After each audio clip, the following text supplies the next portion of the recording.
दान क्यों करना चाहिए? दान करने से धन की शुद्धि होती है।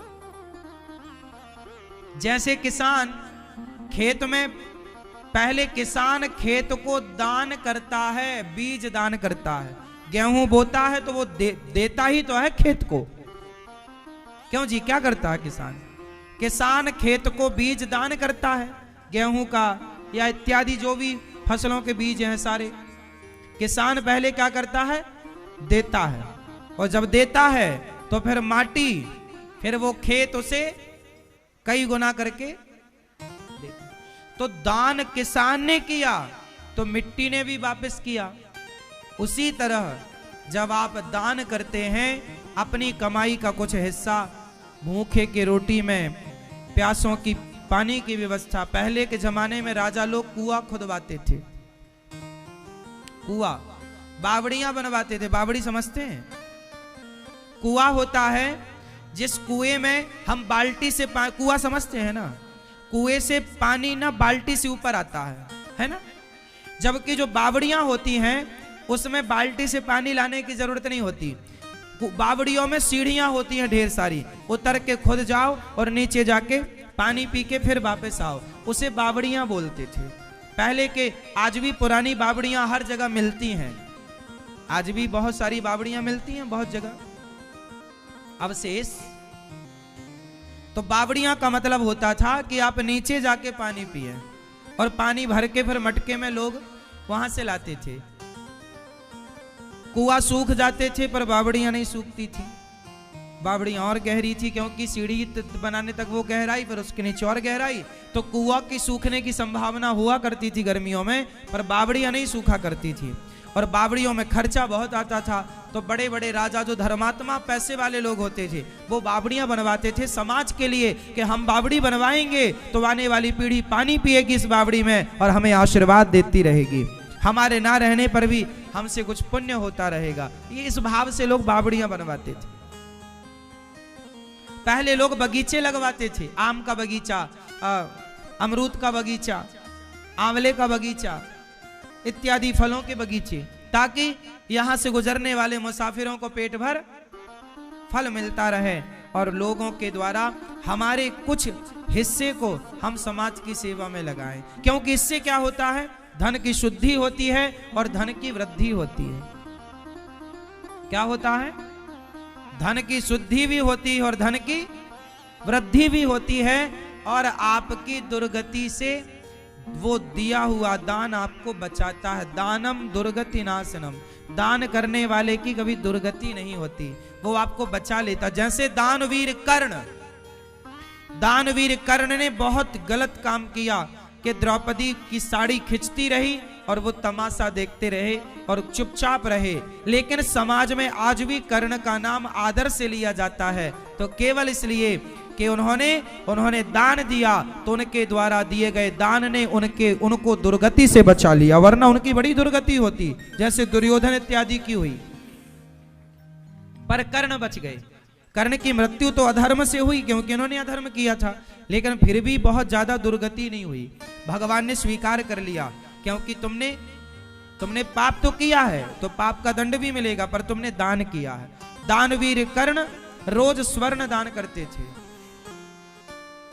अपने कवच और कुंडल भी दान कर दिए थे, अपने कवच और कुंडल भी दान। तो दान किया इसलिए उनकी दुर्गति नहीं हुई। भगवान ने अपनी हथेली पर उनका अंतिम संस्कार किया, पता है आपको?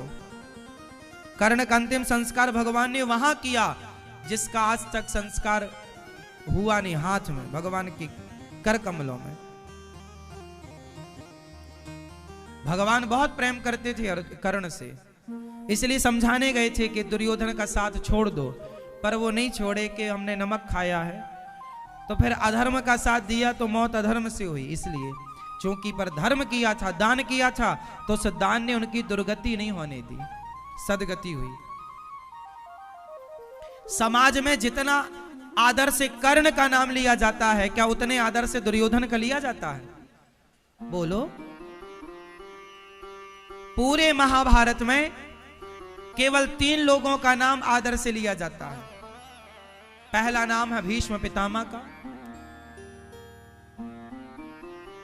दूसरा नाम है गुरु द्रोणाचार्य का, और तीसरा नाम है दानवीर कर्ण का। इसके अतिरिक्त शकुनी भी थे। क्या शकुनी का नाम इतने आदर से है?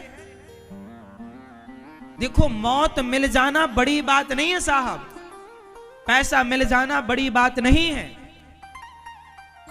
पर समाज में आदर मिलना बहुत बड़ी बात। और आदर तब मिलेगा जब आप आदर के योग्य होंगे।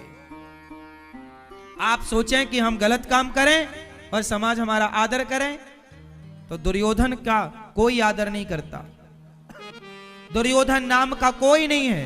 किसी बाप ने अपने बेटे का नाम दुर्योधन नहीं रखा, पर कर्ण नाम के बहुत लोग मिल जाएंगे आपको, क्योंकि कर्ण की दुर्गति बच गई। किसके कारण? दानम दुर्गति नाशनम। किसके कारण? जोर से। हमसे कोई पाप भी हुआ हो पर हमने दान किया है, तो हमारा दिया हुआ दान हमारे जीवन के पतन को बचा लेगा, हमको पतित होने से बचा लेगा। इसलिए दान करना सीखिए, कमाई का कुछ हिस्सा। दुर्योधन के साथ उठने बैठने वाले कर्ण का क्या आदर होता समाज में? गलत आदमी के साथ उठने बैठने वाले का कहां आदर होता है? कर्ण के साथ जितने लोग उठने बैठने वाले थे, किसका आदर हुआ? पर कर्ण का होता है, क्योंकि वो दान। इसलिए कमाओ बहुत सारा, और कमा करके समाज में जिन्हें आवश्यक है, जरूरत है, अपने हाथ से फुटपाथ पर पड़े लोगों को रोटी दो। अपने हाथ से फुटपाथ पर पड़े लोगों को, सर्दी है तो कंबल उड़ाओ। जैसे गौरी गोपाल आश्रम में कोई भी आता है, सबको नित्य भोजन की व्यवस्था होती है। कमाई करो, पर कमाई का हिस्सा समाज की सेवा से जोड़ो। हाँ या ना? हाँ या ना?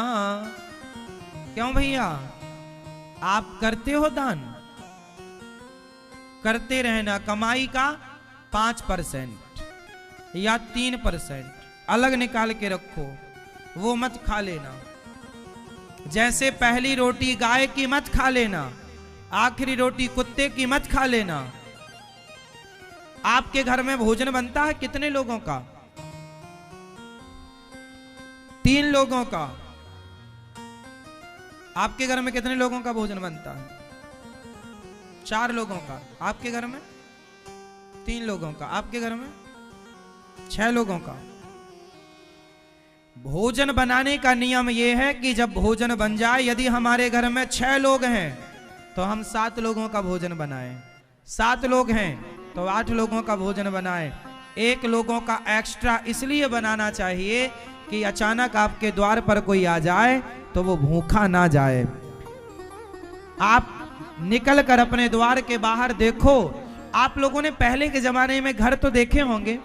पहले के जमाने में जो घर बनते थे ना, उन घरों के बाहर एक छोटी सी बैठक व्यवस्था बनती थी। घर के बाहर आदमी बैठा रहे।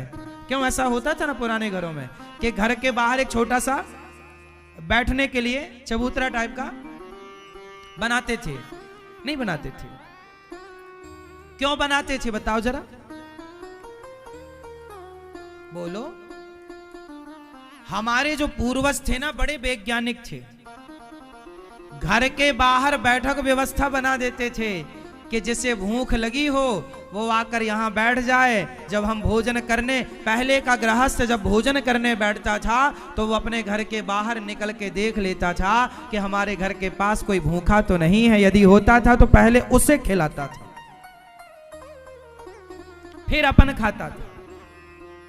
और आज के जमाने में तो आप लोग, कोई आ जाए बैठा हो तो दरवाजा और बंद कर देते हैं। वो बैठा, हम चुपचाप खा लो, खीर बनी है उसे ना देना पड़ा, पी लो। हाँ या ना? आपके घर में गाजर का हलवा बना हो, तभी कोई आ जाए मांगने वाला, कोई भी भूखा, तो आप गाजर का हलवा नहीं देंगे, भले दाल रोटी दे देंगे। नहीं नहीं, ये तो बच्चों के लिए बनाए, महंगी चीज है। ना जाने किस रूप में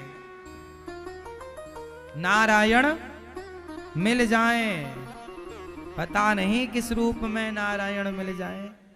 इसलिए सब में भगवत दर्शन करना सीखिए।